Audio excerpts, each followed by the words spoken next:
everybody. Happy almost Labor Day. I hope you are enjoying your long weekend. I so wanted to bring Adrienne to you so that you could talk with her. Just so you know where we are. We are in Cheshire, Connecticut at the Formation House for the Legionaries of Christ. And I've been talking with vocation promoters, priests, and so lay women, consecrated women, and men about how to promote vocations. And so Adrienne says she is a vocation director for all of the U.S., right? Yes. Or North America? Or North U.S.? America. North America for the consecrated women of Regnum Christi. So I cannot wait for you to get to know her better. And if you happen to come up with some questions for us, feel free to pop those on. So I'm going to let Adrienne introduce herself and tell you a little bit about her discernment and how she came to Regnum Christi and being a consecrated woman. Okay, well, thank you so much for this time. So I have been consecrated for 18 years. I made my first vows in the year 2000, and I'm originally from St. Louis, Missouri, the oldest of 10 children.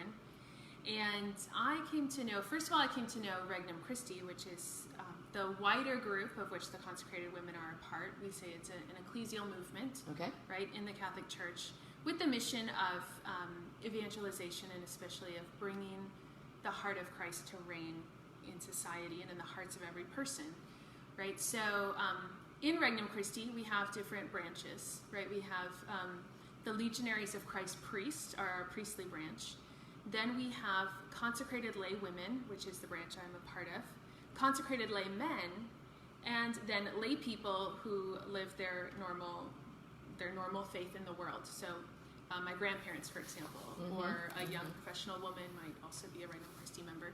So any Catholic 16 and up can form a part of Regnum Christi.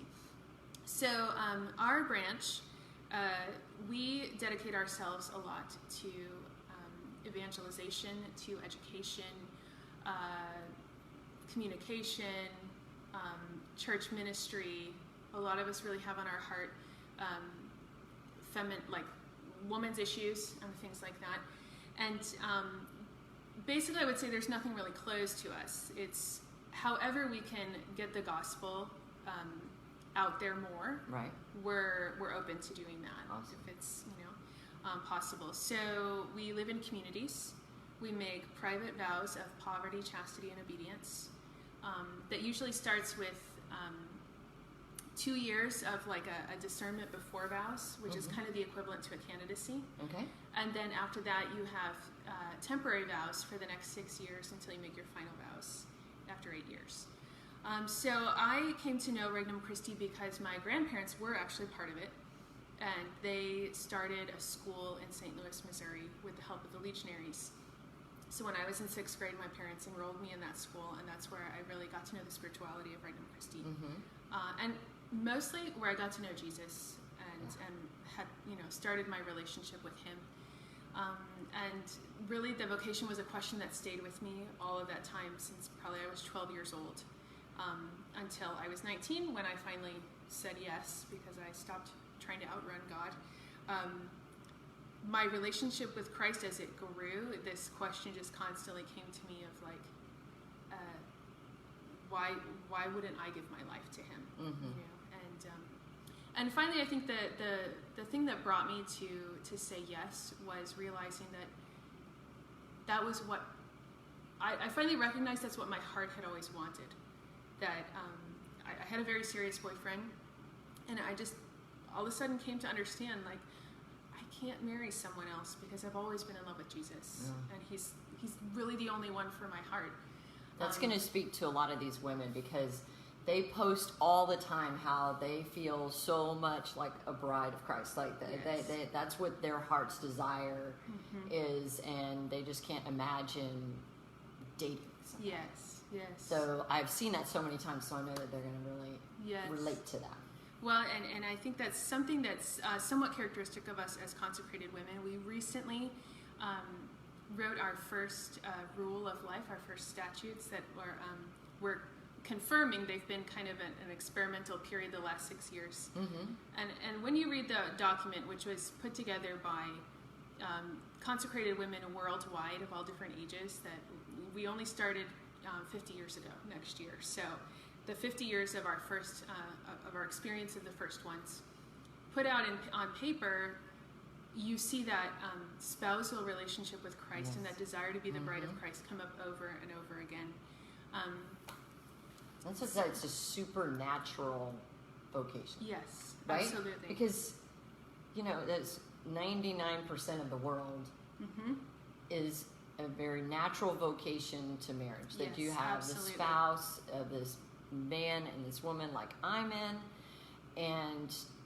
and we can't understand that. Yes. Because God didn't put it on our hearts, absolutely. Right? He totally put that on your heart. Yes. And you don't understand mine because yes. of what God did yes. for you. But I just think it is so beautiful and amazing, and that you listened. Well, that's a miracle in itself. It that is any a miracle. Kids, any young adult listening in that. But I mean, I know they're out there, so it's beautiful. So that's awesome. And it's I think you said it well. Like you wouldn't understand that because God didn't put it on your heart. It's actually hard for me to understand how I could consider belonging to someone else. Which is not that I didn't. I mean, my whole life wanted to get married and had my kids' names picked out already and everything. It's not that I don't think marriage is beautiful, because I do, and I think it's very attractive. But I read it put very well once, that someone that is called to virginity discovers in himself or herself sort of an inability to be otherwise. Like my life belongs to God. Couldn't be. Yes, I can't matter. conceive of it. And it's like it's who I am. Yeah, that's beautiful. Right? Which is good, because sometimes we can confuse it with if I want to have a close relationship with God, then I better just give Him my whole life. Well, maybe not. Maybe the way for you to find that union with God you desire is through marriage, actually. Yeah. So that is awesome. Okay, so we've heard a little bit about Regnum Christi. So, and consecrated woman, you went through that. So what is what's the best way for somebody? Okay, tell me a little bit more. Wait, hold on. Yeah. I want to know. Okay, so if somebody wanted to find out more, we'll find that out. But you're in community in pockets. Is that where? Yes. So we have 9 communities around the United States. Okay. We have one in the Philippines. Okay, and so in the United States, so what are some of the big ones? So somebody could go, okay, sure. Here. So Atlanta is our main headquarters in the United States. We are actually international, so Rome is our headquarters, but Atlanta in the United States. Okay. Then we have Houston, Dallas, Cincinnati, Ohio, Chicago, Detroit, Michigan, Manila, the Philippines, and so there's actually 2 communities in Atlanta, because one works in the local area, and one, my community, we kind of take care of everything on a more national level. And you, I don't know, did we cover like what you actually do like during the day?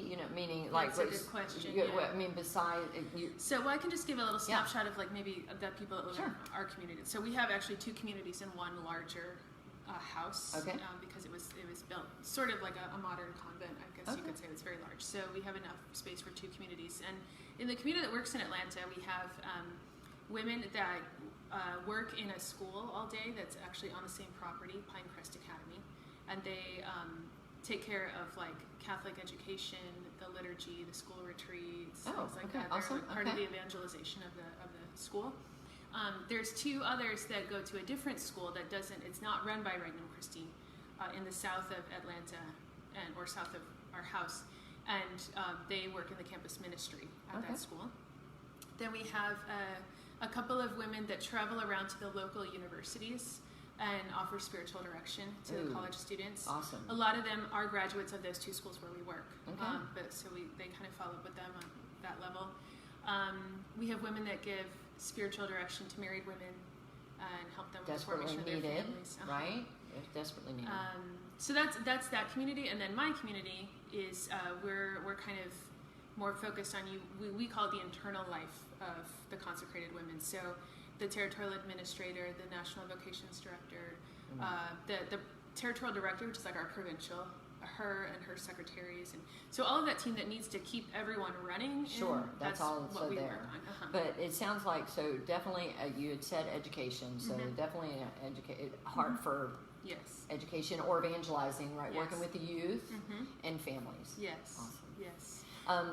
Okay. What so a normal day would start usually with our community mass together, and praying lauds either before or after together when possible, and then during the day you work in time where you have an hour of mental prayer and your rosary and some spiritual reading and things, but that's more like personal.